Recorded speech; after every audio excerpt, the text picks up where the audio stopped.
Okay, so I had an issue. It's another vlog. I had an issue with the DMV, essentially, in Canada. It's got a different name, but essentially the Department of Motor Vehicles, same thing. And yeah, I was waiting for months actually. And I talked to like 5 or 6 different people over the course of months.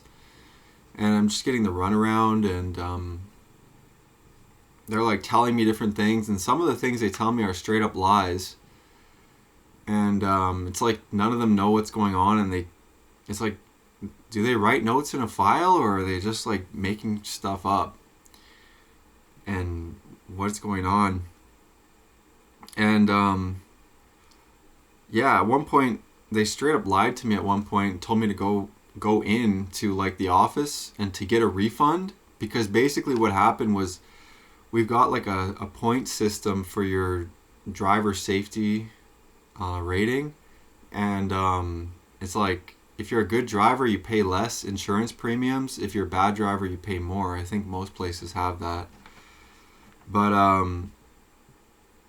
they gave me like a really low score, and then I had been outside of the province for a couple of years, and when I came back, they set me at like a really low score, where it would cost me like $1,000 a year to get my license, where normally it would be like 60. Like, so a huge difference. And I was asking them like, can you please justify this, because I printed out all of my like driver's abstract from the place I was and from back here, and I was like, there's no way I have this low of a score. I didn't have the accidents, I didn't have the infractions or contraventions on the road like at all, so it doesn't really make sense. Or the ones that I did have, they were way in the past, and it was I was already like back to a good score by the time this all happened. So anyways, I was talking to a bunch of these people, and one of them at one point just told me like go in and get a refund. And so I was like, okay, great, they figured it out. I'm gonna go in and just request the refund.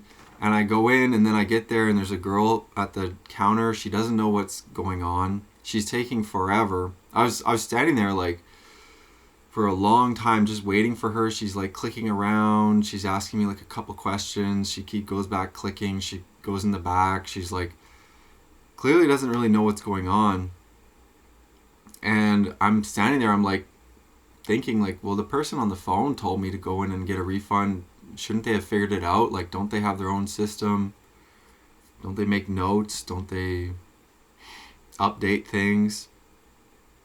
And then this overweight, angry supervisor woman, middle age or whatever, just like a dragon, comes out, and she seems like she's going to explode.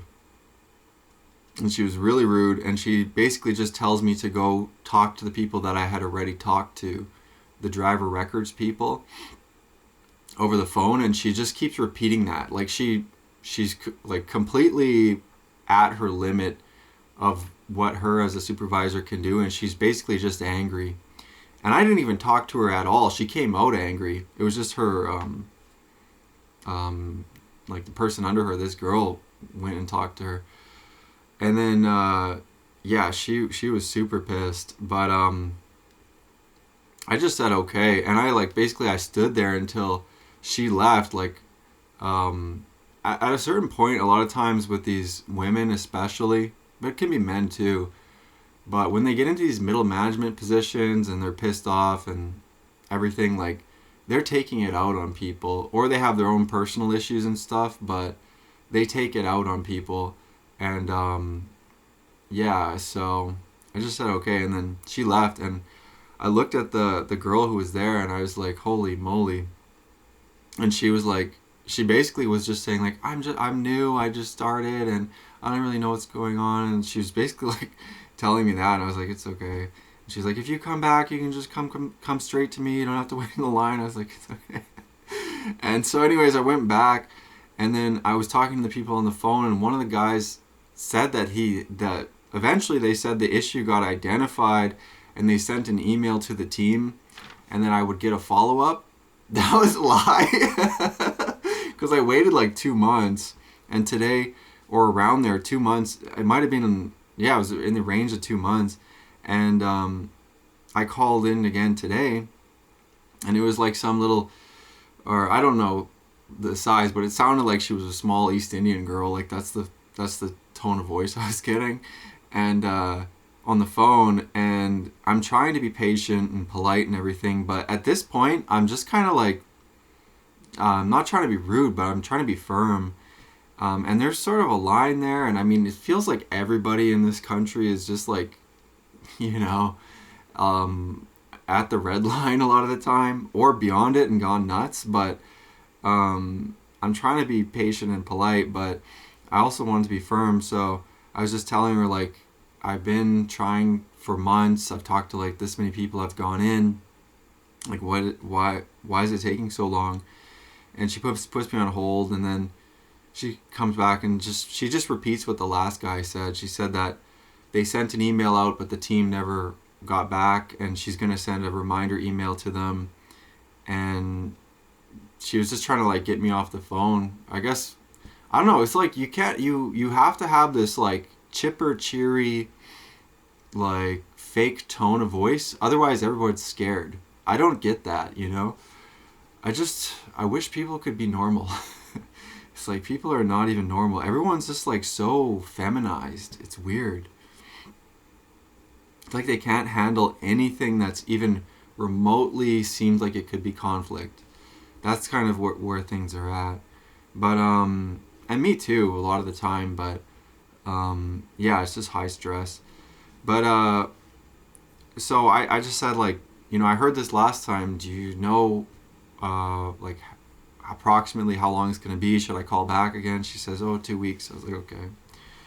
So anyways, it reminds me of well, first I would say it's just kind of like when you deal with these companies or whatever organizations, sometimes it can go smoothly, but at like this instance, it's like a black hole. It's like you're dealing with a mystery black hole where things go in, you're told things, like there's some sounds come out, but then it's just like nothing happens, and you're waiting and you're wondering, and you're kind of like in a weird spot because you don't want to be a Karen. Like, I don't want to be a male Karen or whatever. It's sort of a these women have given everybody a bad name. These specifically, like the Karen, can I speak to a manager, have sort of freaked everybody out to where they don't want to be that person. Some people don't give a crap, and they're like that all the time. But I mean, most people just, I think, don't want to be like that.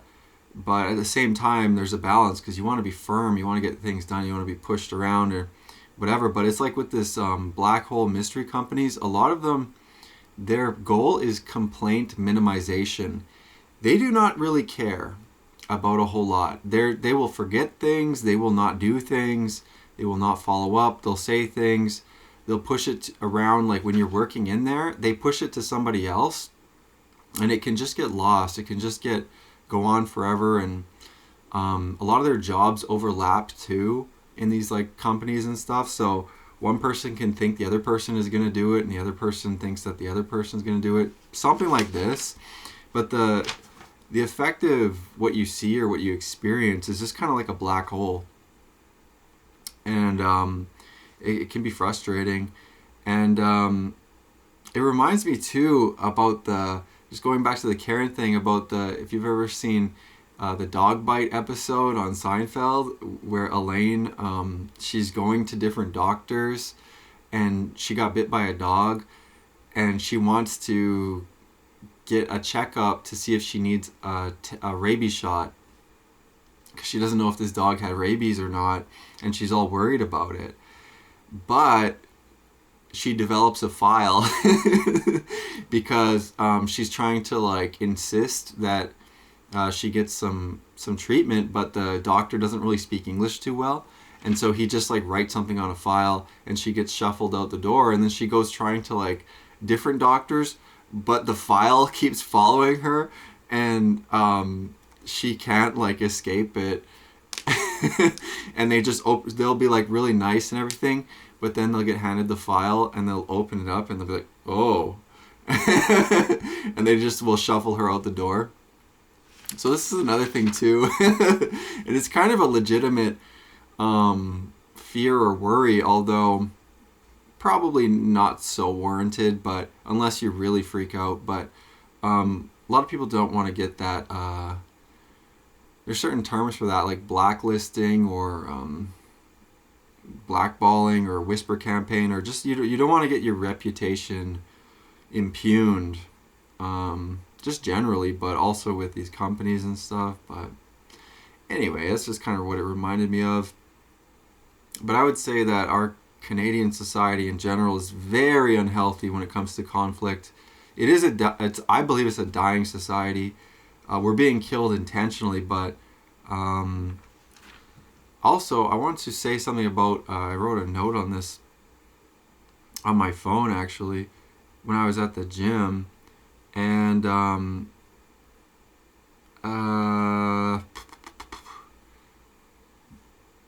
okay, yeah. So there is a frustration that can really happen often when you're, interacting with people. If you have to interact with a lot of people, the frustrating part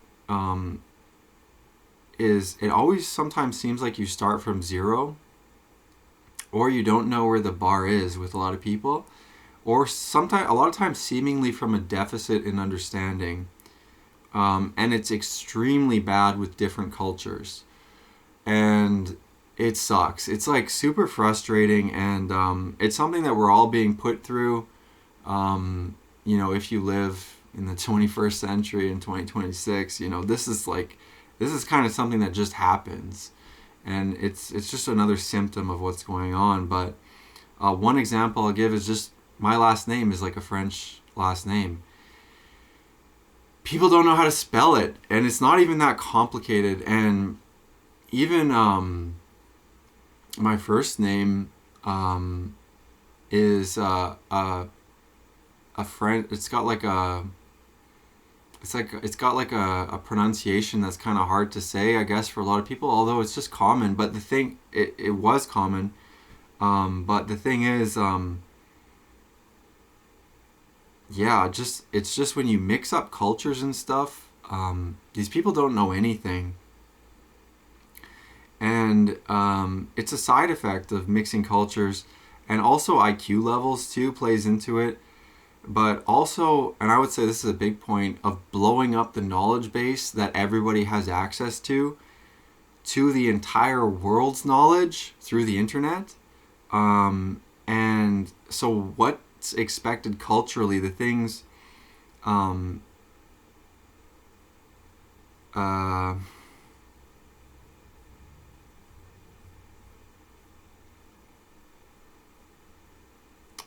right. What's expected culturally is just kind of not there. It's like the fabric thing. You've ripped the fabric apart. The fabric is like if everybody's kind of like similar origin or similar reason, or been in the similar area for a long time, or similar goals, something like this. So it's fucked, and I'm not trying to be, mean by saying that, or, forgive the swearing, but that's kind of the only way I could really put it. Like, anyway, but yeah, another thing too is the COVID-19 vaccine. I was looking at some articles, like some studies, and they measured a whole bunch of people after, and it's like a bunch of them had brain fog, memory issues, actual brain changes, and issues with conflict and aggression. So this is also partly, I think, a symptom of either COVID-19 or the vaccine. I think it was the vaccine in large part. I can't remember exactly from the studies, but it was something around that. And I remember hearing from the Surgeon General of Florida. I saw a clip, and I'd like to go back and investigate this, but he said that COVID-19 causes personality changes, or it can cause personality changes through the vaccine, like the mRNA vaccine. But again, this stuff is really hard to figure out fully because a lot of us don't have the biology background, and it's really complicated even if you do have the biology background. And there's also a ton of people that are just straight up basically just lying, like have an agenda within the science community, but they don't take any they somehow think that they don't, I guess. But yeah, there's a lot going on, and it's just something else that's playing into what's going on today. Okay, so next thing I'm going to talk about, this is a weird one in my life. It's this woman that I've been talking to from the dating app Hinge. I'm still talking to her, and I don't even understand how. Because it's like I'm always waiting for her to not reply, and it's always surprising to me when she does. I know that's weird, but legitimately. And yeah, so it's a very strange situation. She's a Swedish, or like that's her ancestry, but she drives a truck, like she's a truck driver, and she's not unattractive. Like I think she's attractive personally. She's like my type, but I just think it's really a very oddball thing. But I just don't know what's going on with that, and yeah, so it's very confusing to me. But yeah, I'm always surprised, and I'm kind of in a sense waiting in quotes for it to end, because that's just kind of like what I'm kind of conditioned to. I know it sounds pretty depressing, but I don't know. It's just kind of the way it is, or that's been the history of the way it has been, I guess, for me with relationships. And also, I'm reading the Bible, and it's saying like don't marry in the Bible, and it's just confusing to me as well. And I'll pull up the specific verse because I just read that today. And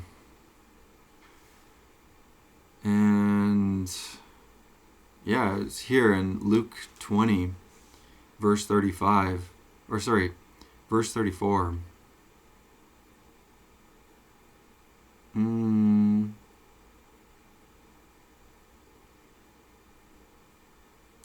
So Jesus said to them, "The sons of this world would marry women, and women are given to men in marriage.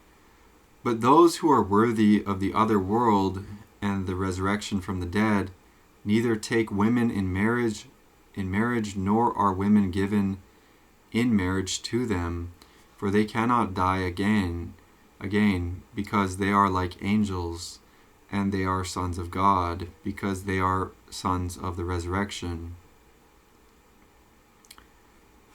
So I'm just confused, because I would like a wife, but I'm just confused about it, honestly. And I'm just going to keep reading the Bible and see what else I read. But you kind of have to be careful too sometimes, because you're not supposed to you're supposed to understand the Bible. It's like all of it harmonizes together, including the early church fathers and the saints, but it gets confusing for a lot of people, myself included. So yeah, I'm just going to keep reading the Bible and praying on it as well. And then the other thing and I know this is going to sound really crazy, but I kind of get like a voice in my head, and I don't know how better to put it, because it's not actually like someone's talking to me, but it's like if I ask a question sometimes, it's almost like I hear, although I don't hear it, but I don't know, it's like I get a thought maybe in response. And so if I ask the question about like, should I marry this person, then I'll hear back no sometimes. And I wonder, like, is this an angel or is it a demon? Because this is the other thing too. It's like, it's really a lot, because, you know, if you believe in God and then you believe in good, then evil is also a thing too. So if you believe in angels, there's also demons. And I'm reading these books like by Father Seraphim Rose, and he's saying they talk about in there about these experiences that people can have that are actually demonic experiences, but they're just deceptive, and they appear to be to the people, they appear to be like a good experience or a heavenly experience, or like the angel of light is Lucifer, but he's like a fallen angel. So basically the point is just that you have to be very careful. And he was also saying that God won't be angry at you if you keep testing him, or I don't think he said that exactly. He said God will be happy if you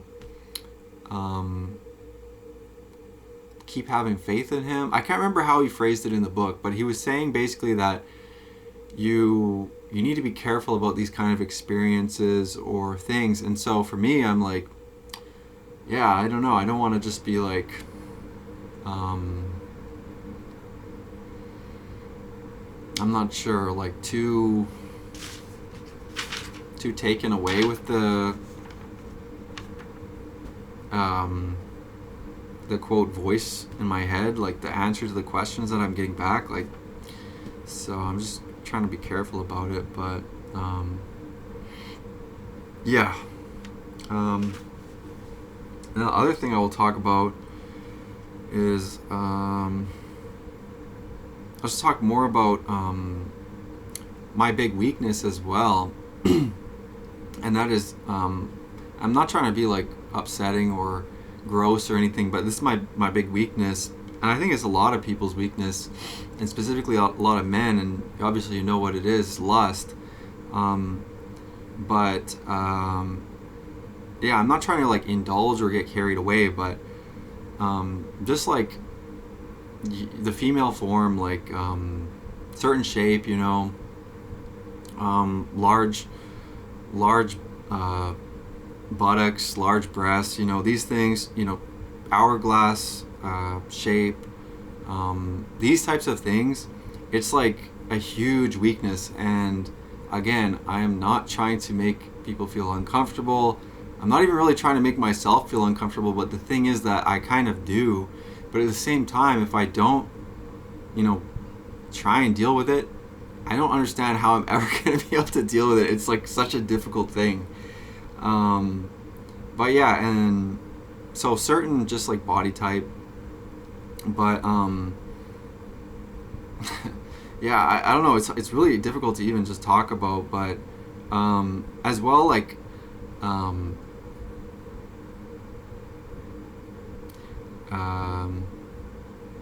submissive women, like when they're not really bitchy or trying to be like a man, like if they're actually like in a feminine way, you know, I find that attractive. And the thing too is, like, for me, I've had so much difficulty in the past with this, and just like a lifelong addiction to porn and masturbation and sex. Thanks be to God that I was able to stop doing that for like 2 months, but I always have to pray and keep fighting back that, and just keep trying. And it's really tough, seriously. It's really difficult, because like I go to the gym, there's not a lot, but there's some women there that they look really good. And if you go in public, it's like women, they wear as much revealing stuff as they possibly can. And then there's been a campaign against men, essentially, but also I guess other women, about, well, it's okay, women can wear quite literally almost whatever they want out in public, and some of them do. And then there's a whole thing about I don't know, it's just, that's just the way it kind of is, a lot of it. And yeah, so my point though is that it's like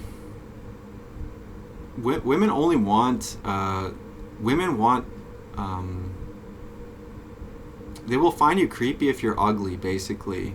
So if you're talking to her or staring at her or something like this, maybe not like glaring or whatever, but if she's attracted to you, she finds that you can do almost whatever you would like, and she'll still find it attractive. But if you're ugly, if you're fat, if you're just ugly, if you're in like the bottom, I think like 80% of men, typically she won't find it. She won't like that. So yeah, and this has been a kind of a meme online for a long time, but it's progressing now and it's more extreme.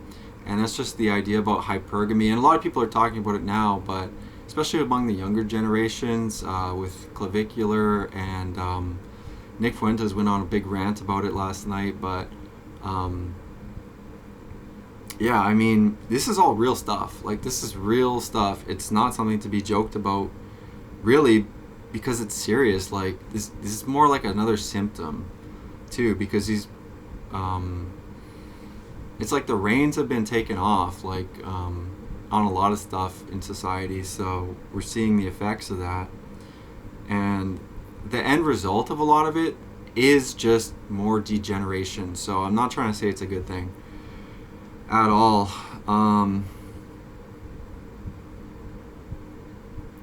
Yeah, so these things are a massive weakness to me. And also the thing is too that they're not like all bad. Like, a lot of it's like natural too. So that's where it gets messy as well, because basically everybody has natural desires or urges. There's always a case to be made for some people that don't, and then but that's like an extreme. So if you get to like 90% of people just have desires and stuff.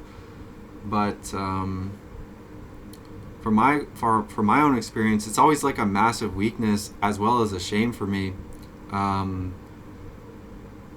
because these things, they have such a strong draw for me, but I always try to resist it, and or at least now I do, for the most part.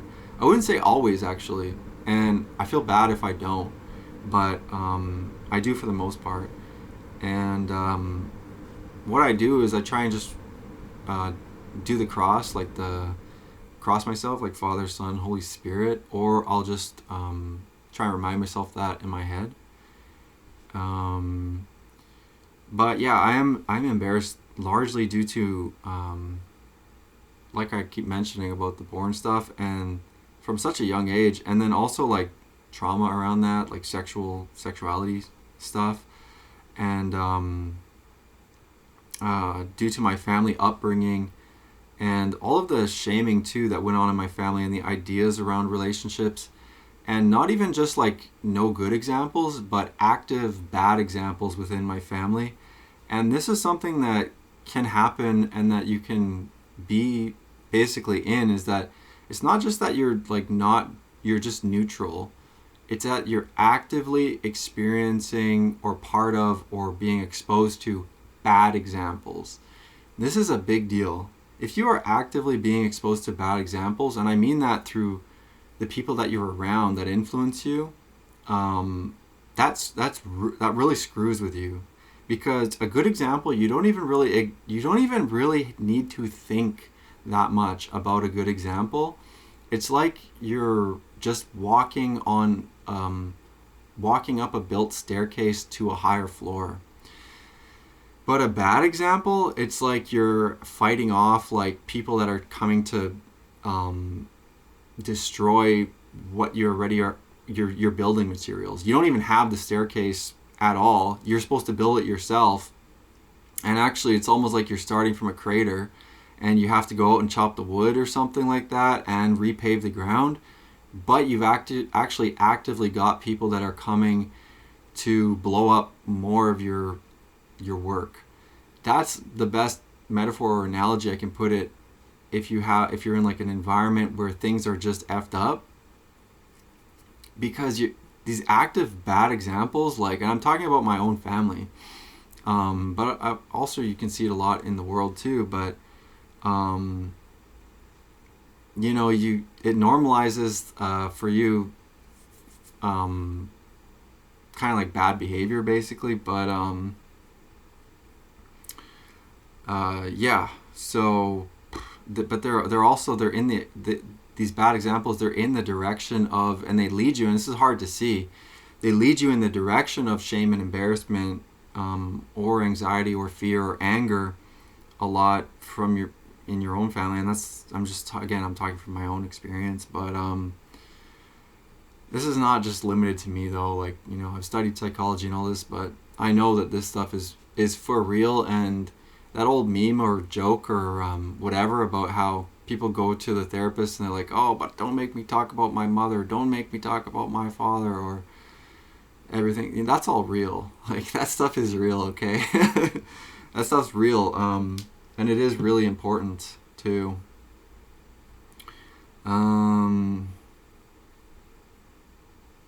But yeah, the tough thing too is, like, if your family constantly reactivates that shame and embarrassment and they put it on you, that's horrible.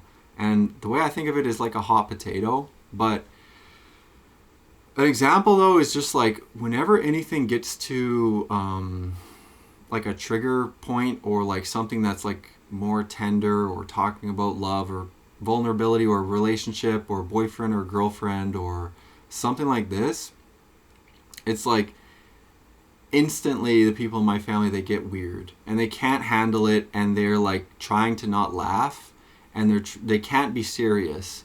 And that's really not a good thing. That's really not a good thing. And you may think it's like not so bad, but over time it's really bad. Like, it's not healthy, these things, because the effective thing is that nobody can be serious. That's effectively what it is. Nobody has the capacity to be an adult, to be serious, to talk about having children, making another generation, raising your children correctly, doing what's important, taking your children to different things that would be good for them. You can't even get there, and that's no good. So it's just yeah, it's not good. It is really not good. I'm kind of laughing, but it's just, I don't even know how to express that properly. Yeah, and I would say it's similar to a hot potato. These feelings of shame, embarrassment, and guilt, is that when they arise, what happens to people is that they get like a hot feeling. Sometimes they don't even know what's going on, but they'll get like a hot feeling in their face. Sometimes they'll start to smirk. Sometimes they'll just feel something, and it's an uncomfortable feeling, and they'll have like usually a set pattern of what they do, and they'll go back to it, and maybe they don't even realize it, but it's like a defense mechanism or something to just get the feeling away, right? So anyways, having said all of this, my question is like, well, what do I do? Like, well, I still go to therapy. I think that's important. And actually, I had a good therapist session yesterday where I go through my whole trauma list, and like, I listed it all out. And for me, I won't even be able to talk about any of this stuff unless I listed it out, because I get so spaced out when I'm talking to, or if I meet somebody, or even if it's like somebody I know and I'm supposed to like talk about something, it's like I can't even do it, so I have to write it. I have it all typed up, and then I've been trying to go over it, and I've been doing this for like months, basically trying to go over this. And the therapist, she's pretty decent, but she's not really that good at, focusing on what's important sometimes. And so I actually have to almost like lead the therapist session and say like, okay, I want to go over this. Like, this is what's important. And to me, that's frustrating, to be honest. But sometimes she's better at it than other times. But so I went over it.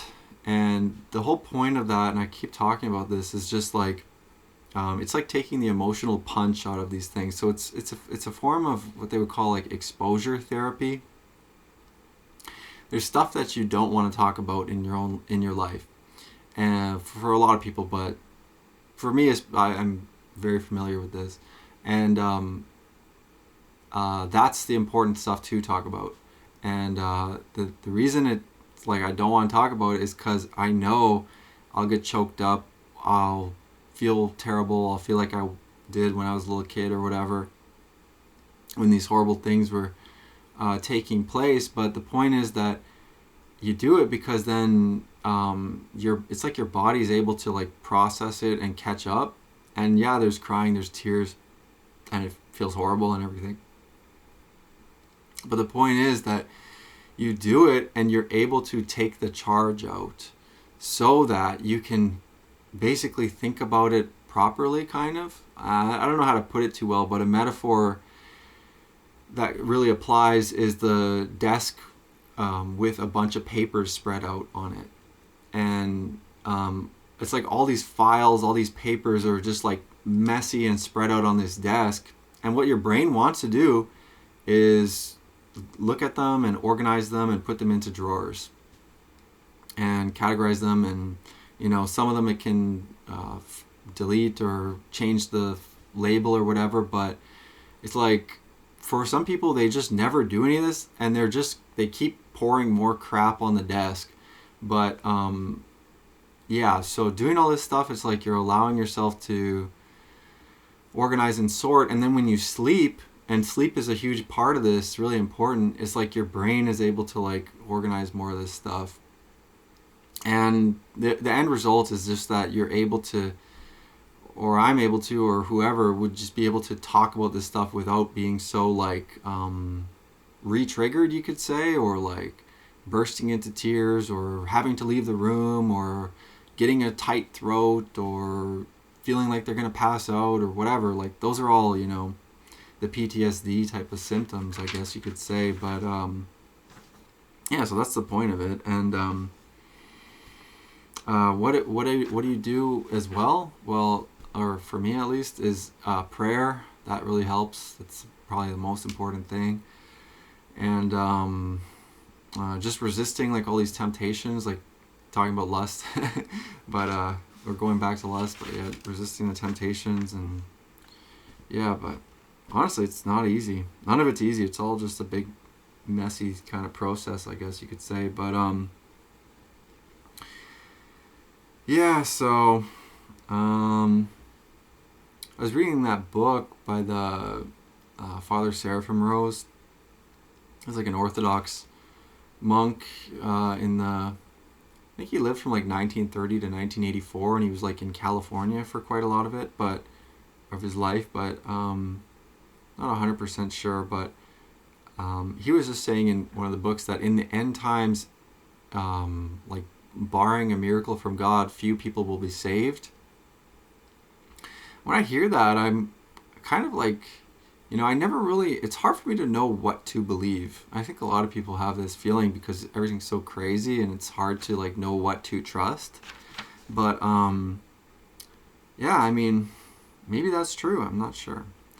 But at the same time, I do have like a lot of skepticism, like almost like a constant skepticism.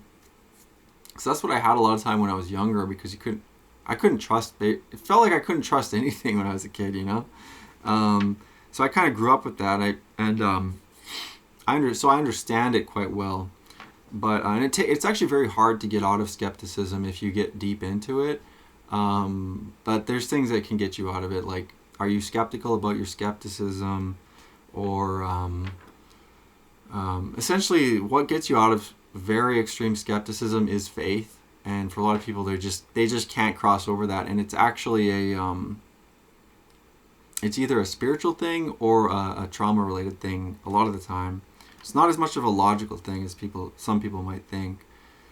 But anyway, the skepticism that I kind of think about when I hear about things about end times is I think about like Harold Camping, and these other people who had like these eschatology predictions. Eschatology, that's just like talking about the end times of the world of life.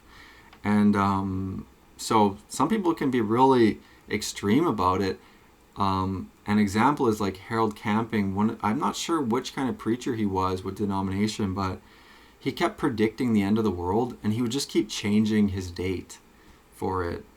And so it's like boy who cried wolf, essentially, is what happens. But when I think about that, I think about the Bible. I'm like, well, no one knows the day or the hour. It says that in the Bible. And the other thing it makes me think of is like the kingdom of God is within, and Jesus said that as well. So when I think about that, a lot of times I think about the heart. So you have to be right with God in your heart, and so, and then I think Jesus said that, I don't know if this was Jesus who said this, but when Jesus comes back, is there going to be faith on earth? Like, can it be found?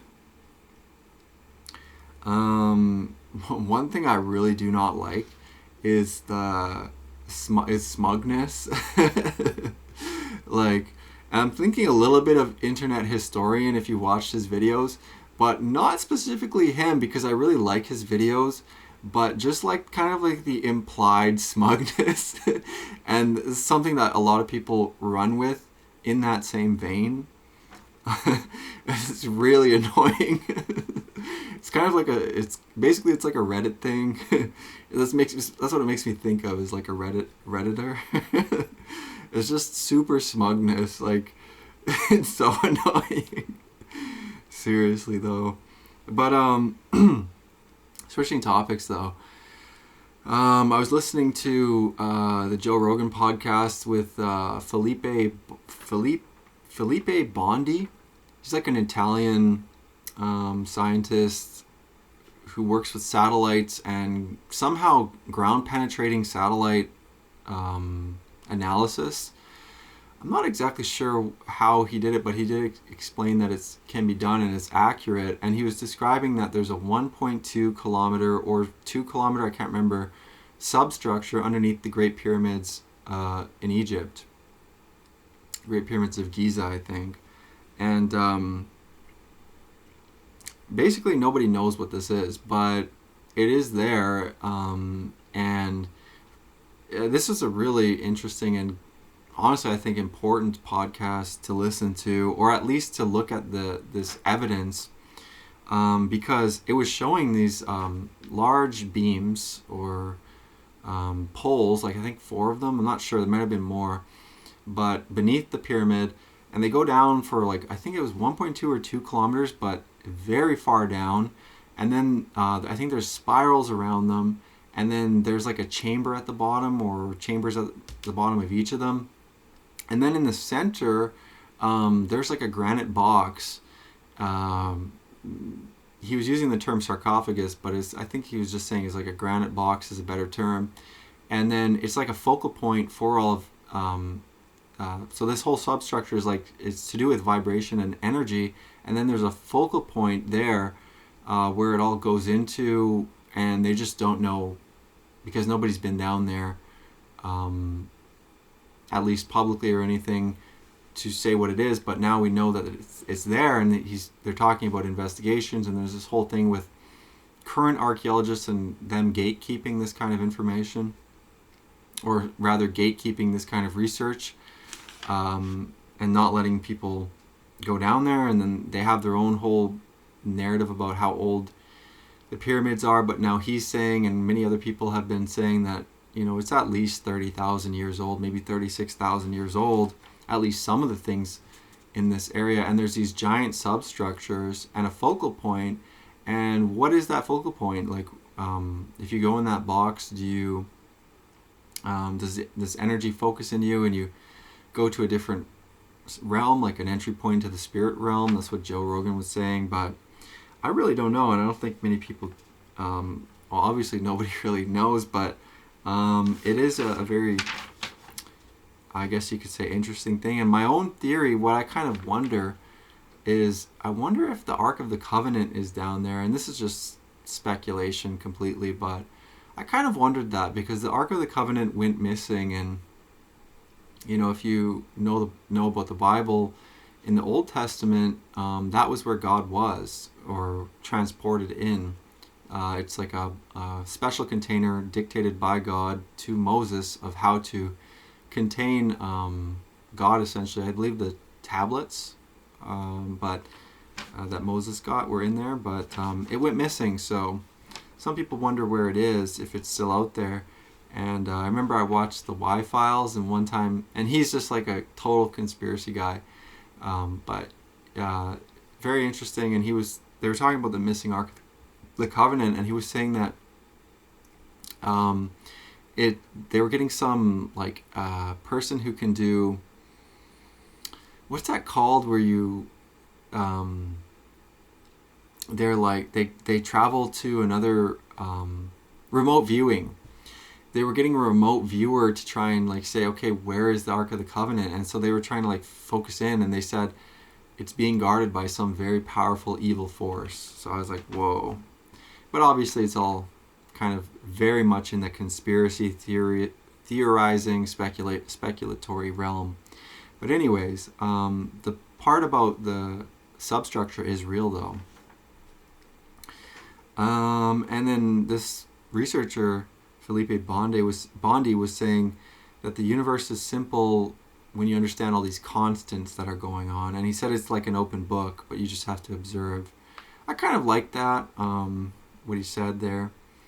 But yeah, for me, I always notice that vibration is important. I always keep coming back to realizing or noticing or whatever that vibration is very important. And it keeps coming up quite often, but this is something I find that, I need to be careful with it, careful in the study of it, careful in interacting with this kind of information, for me personally, but also because I notice that it can make people go crazy, and it can activate trauma in people. It can activate like you could say wild thinking, or possibly like activate demons in people. I'm not really even sure, but it's just something I notice anytime the talk about energy, vibration, or frequency comes up.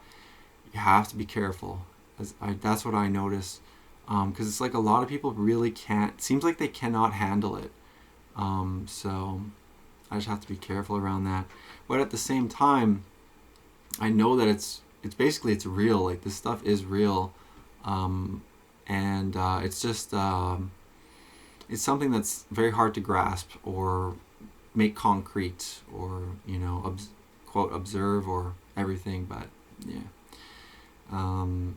but some observations that we have are illustrative of the point. Like if you look online on YouTube, there's a flat disc, or not a flat disc, but a flat metal pan or whatever, and they put sand on it, and then they'll vibrate it at different frequencies, and it will change into these different geometric shapes. So it's got something to do with the foundation of the universe, or the foundation of everything. That's what vibration really has to do with. And also I came across this like in my own study, just studying psychology and these things, like what makes people more relaxed? It's actually deep voices or deeper vibrations. And one thing I notice about just generally out in society is that it's like the tone keeps rising and rising and rising in society. It's this feminine tone. The masculine tone has really gone out, or going out, but it's just, even men, it's just this rising tone among people when they talk, and it's just weird, and it's uncomfortable, and it's like, I think it's, again, another symptom of something that's happening to people, and yeah, but jeepers. Anyway, okay, so it's Great Lent just started, and I'm going to try. I'm still learning about Lent, or Great Lent, and it's really hard actually, because it's a dietary change. There's also other restrictions, like don't listen to secular music, but that's not so hard. But the diet change is really hard for me, because I eat keto or mostly keto, and I do that because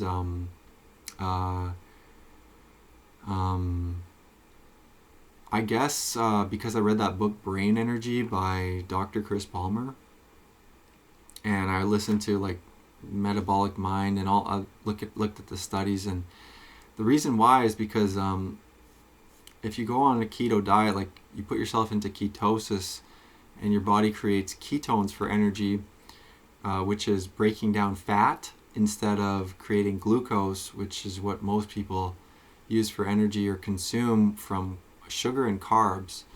And I think also proteins can be converted into glucose. I'm not too sure about that. I think there is a process under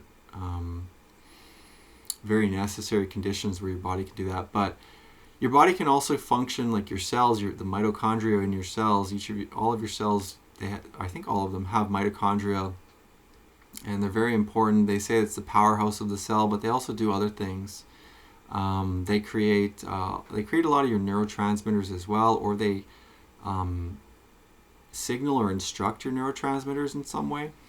But they can also function off of ketones, and if you get them to function off of ketones, at least what they've seen in quite a few studies is that it can reduce the effects of, or in some cases they say cure, certain psychiatric or mental health conditions, bipolar, schizophrenia, surprisingly, and some other ones too. I think improvement on depression, I think it's like it almost can eliminate diabetes in some cases, but you really have to look into it, and it's a newer area of research too. Although the diet, which was like the Atkins diet, is over 100 years old because it worked for epilepsy. But anyway, so I'd have to switch to basically eating a lot of carbs now. So I'm seeing how that goes. Yeah, I went to the store and I watched some YouTube videos on even to see if it's possible, and I got protein pasta, and I can eat shrimp. You're not allowed to eat meat, but you can eat like shrimp and mussels and scallops, and I ordered you're not even allowed to have dairy, I think, and this is for 40 days, and so yeah, I'm just trying to figure out if I can even do it, or if my mental state will just collapse and I may not be able to do it because of that. But I'm also thinking about the gym and gaining weight or maintaining muscle and weight, and I wonder if it conflicts with the point of Lent, if I'm supposed to be really hungry. But yeah, it may still be doable, but I will try. Today is the cheese fair week where you're still allowed to eat dairy for this last week, but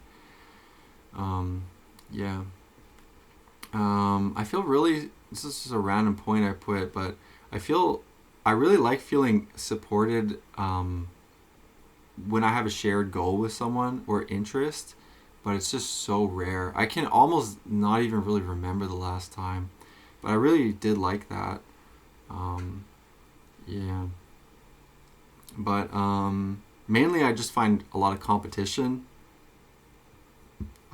and also I find other people wanting the same thing, which is to feel supported and all of their interests to be talked about and a lot of energy to be poured into their goals. But I barely have the energy to even care about other people's interests or what they want to talk about, and it feels very hard to.